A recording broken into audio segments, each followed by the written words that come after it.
il apprend que les fils de Laban disent « Jacob a pris ce qui était à notre père, et c'est avec cela qu'il est devenu riche. » Jacob observe le visage de Laban, et il voit que Laban n'agit plus avec lui comme avant. Alors le Seigneur dit à Jacob « Retourne dans le pays de tes ancêtres, auprès de ta famille, je serai avec toi. » Jacob est dans les champs avec les troupeaux. Il fait appeler Rachel et Léa. Il leur dit « Je vois que votre père n'agit plus avec moi comme avant, mais le Dieu de mon père a été avec moi. Vous savez bien que j'ai servi votre père de toutes mes forces. Pourtant il m'a trompé en changeant 10 fois mon salaire. Mais Dieu ne l'a pas laissé me faire du mal. Quand votre père disait « Les bêtes qui ont des petites taches, voilà ton salaire », toutes les mères faisaient des petits avec des taches.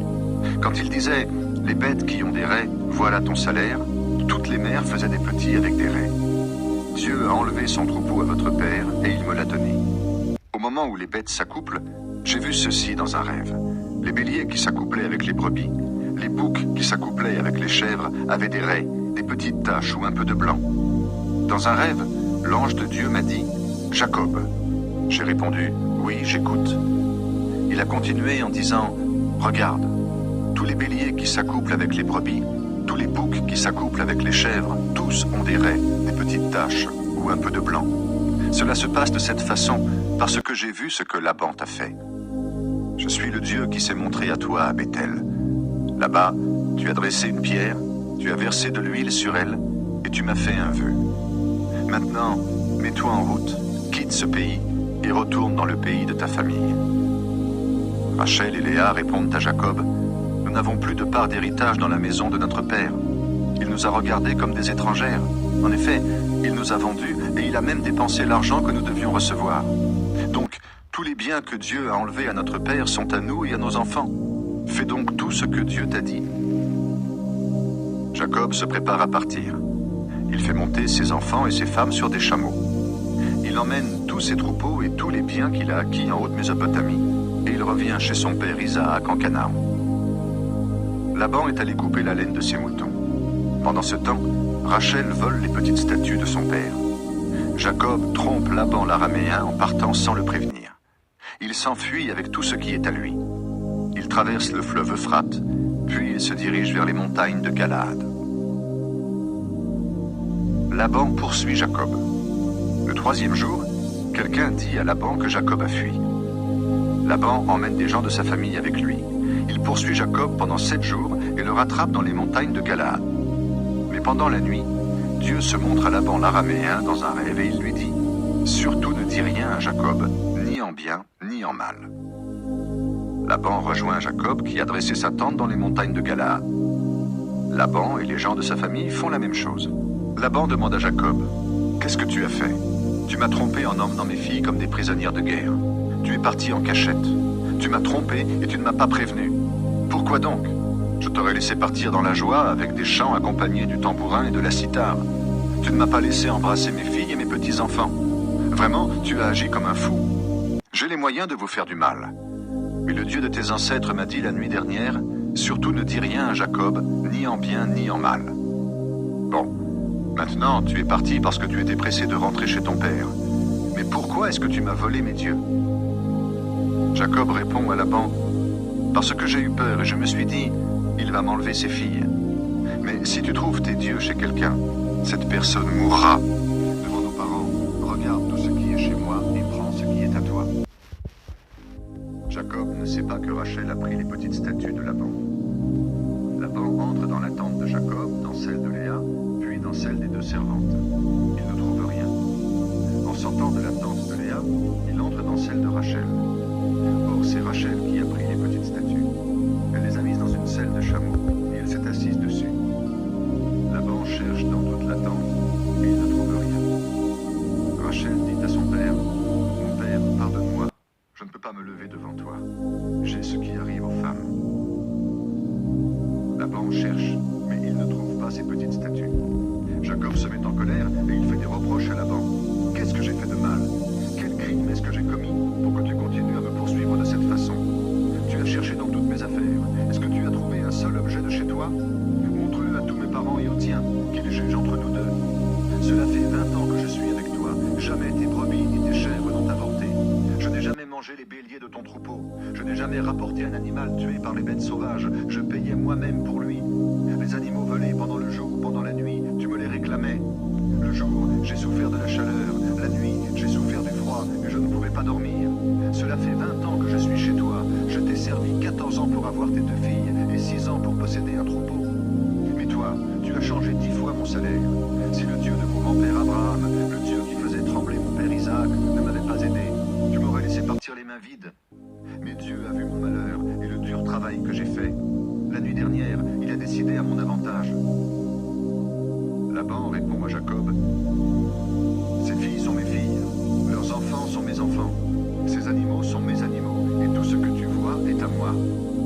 Mais maintenant, je ne peux plus rien faire pour mes filles ou pour les enfants qu'elles ont mis au monde. Allons, il est temps de passer un accord entre nous. Il faut un témoin entre toi et moi. Alors Jacob prend une pierre et il l'adresse. Il dit à ceux de sa famille: ramassez des pierres. Ils prennent des pierres et ils en font un tas. Puis ils mangent sur ce tas. Dans sa langue, Laban appelle cet endroit Yegar Saaduta et Jacob l'appelle Galed.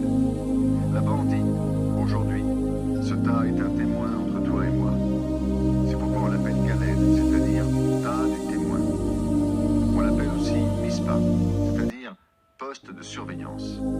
En effet, Laban dit encore: que le Seigneur nous surveille quand nous serons trop loin pour nous voir. Si tu fais souffrir mes filles, si tu prends d'autres femmes, fais bien attention.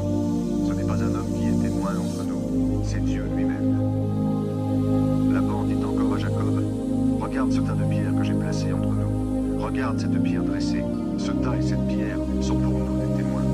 Moi, je jure de ne pas dépasser ce tas dans ta direction pour faire le mal. Toi non plus, tu ne dois pas le dépasser dans ma direction. Que le Dieu d'Abraham et le Dieu de Nahor soient juges entre nous. Jacob fait un serment par le Dieu qui a fait trembler son père Isaac. Jacob offre un sacrifice sur la montagne. Il invite ses parents au repas. Il mange et passe la nuit sur la montagne.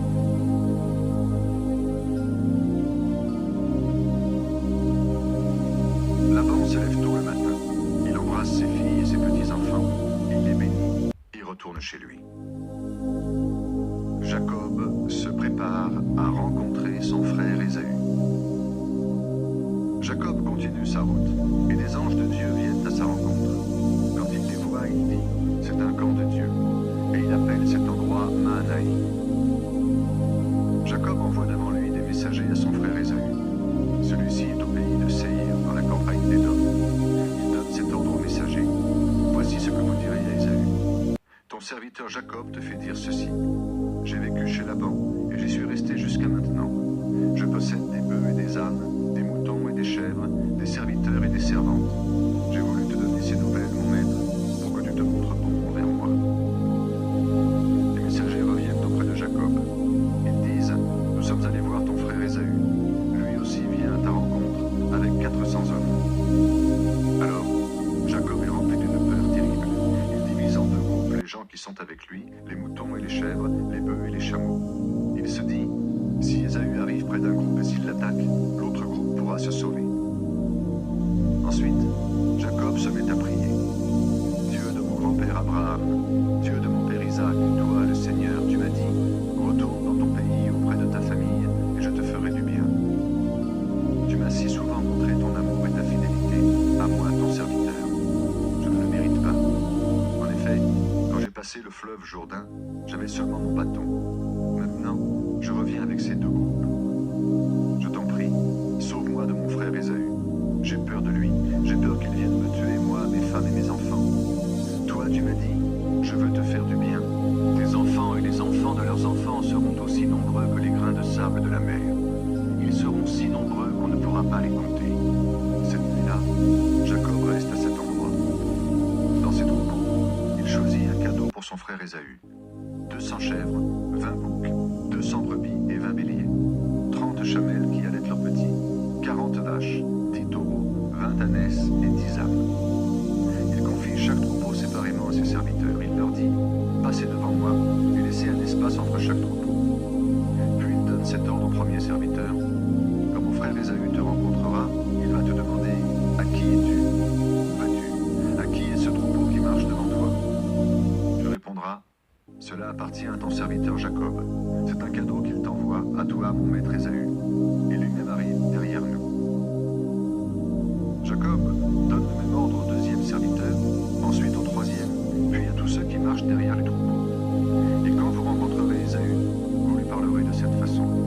Et vous lui direz, ton serviteur Jacob arrive, lui aussi, derrière nous. En effet, Jacob pense, si j'envoie les cadeaux devant moi, je vais calmer Ésaü. Ensuite, je me présenterai devant lui. Peut-être qu'il me recevra bien. Alors, les troupeaux partent en avant et cette nuit-là, Jacob reste dans le camp. Jacob lutte avec Dieu. Pendant la nuit, Jacob se lève. Il prend ses 2 femmes, ses 2 servantes et ses 11 enfants. Il leur fait passer le torrent du Yabok avec tout ce qu'il possède. Jacob reste seul. Quelqu'un lutte avec lui jusqu'au lever du jour. L'adversaire de Jacob voit que dans la lutte, il n'arrive pas à être plus fort que lui. Alors il le frappe à la hanche et pendant le combat, il le blesse à la hanche. Puis il dit à Jacob, le jour se lève, laisse-moi partir. Jacob répond, je ne te laisserai pas partir. Bénis-moi d'abord. L'autre demande, quel est ton nom? Jacob répond, je m'appelle Jacob. L'autre continue, tu ne t'appelleras plus Jacob. Ton nom sera Israël. En effet, tu as lutté avec Dieu et avec les hommes, et tu as été le plus fort. Jacob lui demande, je t'en prie, dis-moi ton nom. L'autre répond, tu veux savoir mon nom? Pourquoi donc? Puis il bénit Jacob. Jacob dit, j'ai vu le visage de Dieu, et je suis encore en vie. Et il appelle cet endroit Penuel, c'est-à-dire visage de Dieu. Quand le soleil se lève, Jacob passe la rivière à Penuel. Il boit à cause de sa hanche. Aujourd'hui encore, les Israélites ne mangent pas le muscle de la hanche.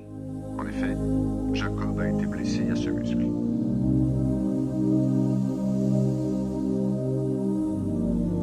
Jacob fait la paix avec son frère Ésaü.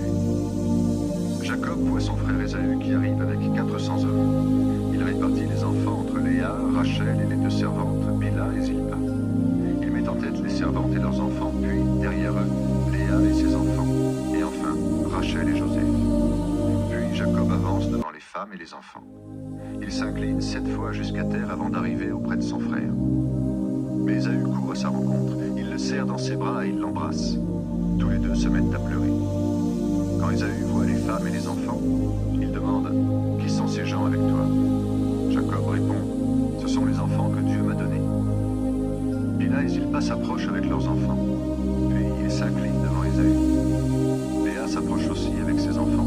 Puis Joseph s'approche avec Rachel. Et il salue Ésaü de la même façon. Ésaü demande « Qu'est-ce que tu allais faire avec tous les troupeaux que j'ai rencontrés ?»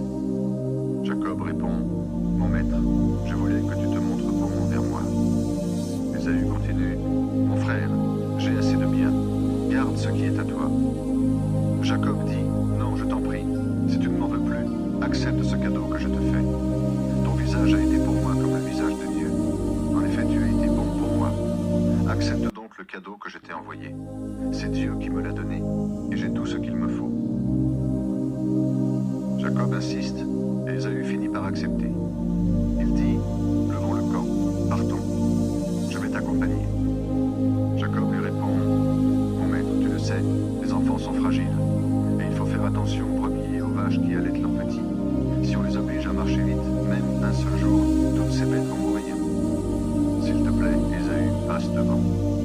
Moi, j'irai doucement au pas de mon troupeau et au pas des enfants, jusqu'à ce que j'arrive auprès de toi, au pays de Séir. Ésaü dit, je veux laisser avec toi une partie des gens qui m'accompagnent. Jacob répond, ce n'est pas la peine. L'important, c'est que tu t'es montré bon envers moi. Ce jour-là, Ésaü reprend la route pour Séir. Jacob, lui, part pour Sukkot. Là, il construit une maison pour lui et des huttes pour son troupeau. C'est pourquoi on appelle cet endroit Sukkot, c'est-à-dire les huttes. Jacob en Canaan. Quand Jacob revient de Haute-Mésopotamie, il arrive en bonne santé à la ville de Sichem, qui est en Canaan. Il campe près de la ville. C'est Hamor qui l'a fondée. Jacob achète aux enfants de ses enfants la parcelle de terre où il a dressé sa tente. Il la paie 100 pièces d'argent. À cet endroit, il dresse un autel en l'honneur de El,